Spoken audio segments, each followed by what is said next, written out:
کہا اچھا سوال کرتا ہوں، اس سوال کا جواب دو، اسی میں تمہارا جواب ہوگا۔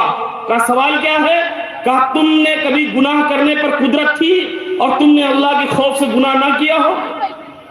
اب خلیفہ نے غور کرنا شروع کر دیا، کہا ہاں ہاں ایک مرتبہ ایسا ہوا ہے۔ کیا ہوا تھا؟ کہا میرے رشتہ دار کا مسئلہ تھا اور میرا رشتہ دار میں میرے رعایا میں کسی سے لڑائی ہو گئی۔ میرا رشتہ دار رات میرے گھر آیا کہ کل مقدمے کی تاریخ ہے، آپ فیصلہ سنانے والے ہیں، ذرا رشتہ داری کا خیال رکھیے گا، ہمارا پش لیجیے گا، اگرچہ غلطی بچے نے کر دی ہے لیکن تھوڑی رعایت کریے گا۔ تو میرے دل میں خیال آیا کہ اپنے رشتہ دار کو بچا لوں اور اسے سزا نہ دوں کہ میرا اس سے خونی رشتہ ہے اور میں اس کو سزا نہ دوں۔ لیکن میں جب رات لیٹا میرے دل میں ایک بات آئی کہ آج اللہ نے مجھے منصب دیا ہے اور اگر میں نے اپنے منصب کا غلط فائدہ اٹھایا اور اپنی رشتہ داری کا پچ کیا تو کل اللہ پاک مجھ سے سوال کرے گا میدان محشر میں، میرا کیا بنے گا؟ فرمایا نہیں نہیں، میں جو صحیح فیصلہ ہوگا میں وہی کروں گا۔ صبح جب آپ پہنچنے کے بعد کہا مقدمہ شروع ہوا، رشتہ دار کی غلطی نکلی، آپ نے اسے سزا سنا دی اور جو جس پر ظلم ہوا تھا آپ نے اس کی جو ہے نا کفو کرائی کہ اس کی تلافی کرائی۔ آپ نے فرمایا کہ اس دن میں گناہ کرنے پر قادر تھا، چاہتا تو میں اپنے رشتہ دار کا پچھ لے لیتا لیکن میں نے نہیں لیا، میں اللہ سے ڈر گیا۔ اس دن گناہ کرنے کی طاقت تھی میرے اندر لیکن میں اللہ کے خوف سے میں نے گناہ نہیں کیا۔ اے بچے اب تو جواب دے رہا، بتا میری طلاق کا۔ کہا سنو، جب تمہیں گناہ کرنے کی طاقت تھی اور تم نے اللہ کے ڈر سے گناہ نہیں کیا تو سن لو تم جنتی ہو گئے۔ کہنے لگا، علماء کھڑے ہو گئے، مفتیان اکرام، ارے اتنی سی بات سے آپ ان کو جنتی کیسے ثابت کریں گے؟ دلیل کیا ہے؟ کہا دلیل سنو، سورہ نازیات اللہ پاک قرآن میں فرماتا ہے وَأَمَّا مَنْ خَافَ مَقَامَ رَبِّهِ، اور وہ جو اپنے رب کے حضور کھڑا ہونے سے ڈرا، وَنَهَى النَّفْسَ عَنِ الْهَوَىٰ، اور اپنے نفس کو خواہشات سے باز رکھا، فَإِنَّ الْجَنَّةَ هِيَ الْمَأْوَىٰ، اس کا ٹھکانہ جنت ہوگا۔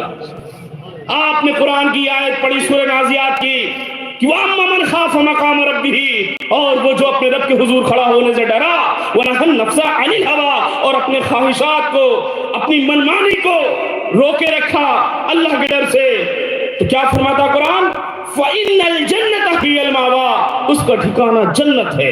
ایک پیارے اسلامی بھائیوں، آپ اس بچے نے کہا سنو یہ دلیل ہے قرآن کی کہ جو گناہ کرنے پر قادر ہو اور اللہ کے خوف سے گناہ نہ کرے تو قرآن کہتا ہے فَإِنَّ الْجَنَّةَ هِيَ الْمَأْوَىٰ، اس کا ٹھکانہ جنت ہے۔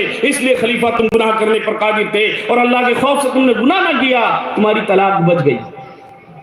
اب جانتے ہیں بعض علماء نے کہا وہ امام اعظم کا بچپنا تھا، بعض علماء نے کہا وہ بچہ کون تھا، اس پر کوئی تحقیق نہیں ہے، لیکن بعض علماء کا قول ہے کہ وہ جو ہے امام اعظم کا بچپنا تھا۔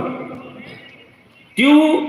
خلیفہ تو تھا، اب امام اعظم تھے یا کوئی بزرگ اور تھے، لیکن معاملہ کیا تھا ہمیں معاملہ اس پر نہیں جانا ہے۔ جو بچے نے دلیل دی قرآن کی وہ کتنی شاندار ہے کہ جو اللہ کے خوف سے ڈر گیا ہو اور اپنے نفس کو روک لے تو قرآن کہتا ہے کہ اس کا ٹھکانہ جنت ہے۔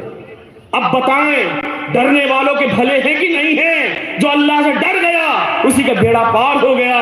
اب علماء ہی تو اللہ سے ڈرنے والے ہیں۔ قرآن کہتا ہے انما یخشی اللہ من عباد العلماء، اللہ سے اس کے بندوں میں وہی ڈرتے ہیں جو علم والے ہیں۔ آج کے بعد یہ نہ کہنا ہم جاہل لوگ اللہ سے زیادہ ڈرتے ہیں، علماء اور مولانا لوگ اللہ سے نہیں ڈرتے۔ میں آج اتنے بڑے مجمع میں کہتا ہوں جو اللہ سے نہ ڈرے وہ کس طرح کا عالم ہے وہ خود غور کر لے اپنے آپ پر، یقین مانے۔ جو علماء ہوتے ہیں، علماء ربانیین ہوتے ہیں، وہ میرے غوث پاک کی طرح رویا کرتے ہیں، اتنی نیکیاں کرنے کے بعد بھی کہتے ہیں اللہ اگر میرے اعمال عبد القادر کے اعمال تیری بارگاہ میں مقبول نہ ہو تو عبد القادر کو قیامت کے دن اندھا اٹھانا۔